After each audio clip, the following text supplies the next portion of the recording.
Hi friends, ఈరోజు మనం దేశవ్యాప్తంగా జరుగుతున్న ఎన్ఫోర్స్మెంట్ డైరెక్టరేట్ తనిఖీలతో మొదలు పెడదాం. ఆంధ్రప్రదేశ్ లిక్కర్ స్కామ్కు సంబంధించి 20 ప్రాంతాల్లో భారీ రైడ్స్ మొదలయ్యాయి. వివరాల్లోకి వెళ్తే హైదరాబాద్ యూనిట్ ఆధ్వర్యంలో ఈడీ దేశవ్యాప్తంగా 20 ప్రాంతాల్లో తనిఖీలు చేపట్టింది. ఇది 3,500 కోట్ల రూపాయల్లో మొత్తం ఆంధ్రప్రదేశ్ లిక్కర్ స్కామ్కు సంబంధించినది. తెలంగాణ, ఆంధ్రప్రదేశ్, తమిళనాడు, కర్ణాటక, ఢిల్లీ మరియు ఎన్సీఆర్లోని వ్యాపారాలు, వ్యక్తులకు గృహాలు, కార్యాలయాల్లో ఈ రైడ్స్ జరుగుతున్నాయి. కిక్ బ్యాక్లు చెల్లించడానికి ఫేక్ దిగుమడి ఇన్వాయిస్లు ఉపయోగించినట్టు ఆరోపణలు ఉన్నాయి. రైడ్స్ ప్రారంభం సెప్టెంబర్ 18, 2025న ఉదయం నుంచి ఈడీ బృందాలు 20 ప్రాంతాల్లో తనిఖీలు చేపట్టాయి. హైదరాబాద్ యూనిట్ నేతృత్వంలో ఈ చర్యలు జరుగుతున్నాయి. లిక్కర్ పాలసీలో అవకతలు, మనీ ల్యాండరింగ్కు సంబంధించిన ఆధారాలు సేకరణలు చేస్తున్నారు.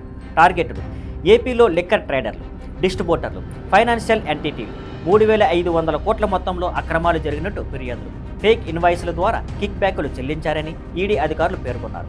ప్రభావిత రాష్ట్రాలు: తెలంగాణ, ఆంధ్రప్రదేశ్, తమిళనాడు, కర్ణాటక, ఢిల్లీ. మొత్తం 5కు పైగా రాష్ట్రాలు ఈ స్కామ్. ఏపీలో గత ఎన్నికల సమయంలో లిక్కర్ పాలసీల్లో అక్రమాలతో ముడిపడి ఉంది. ఈడీ ముందుగా సిబిఐ ఫిర్యాదుల ఆధారంగా పిఎంఎల్ఏ కింద కేసు నమోదు చేసింది. ఇందులో పాల్గొన్న వ్యక్తులు, కంపెనీలు అక్రమ లాభాలు సంపాదించి మనీ ల్యాండరింగ్ చేశారని ఆరోపణ. ఇటీవల ఈడీ ఇలాంటి రైడ్స్లో 12 కోట్ల రూపాయల క్యాష్, గోల్డ్ జ్యువెలరీ సీజ్ చేసింది. ఈడీ బృందాలు డాక్యుమెంట్లు, ఫైనాన్షియల్ రికార్డులు, ఎలక్ట్రిక్ డేటాను స్కాన్ చేస్తున్నాయి. డిజిటల్ ఎవిడెన్స్, బ్యాంక్ స్టేట్మెంట్లు సేకరణలో దృష్టి పెట్టారు.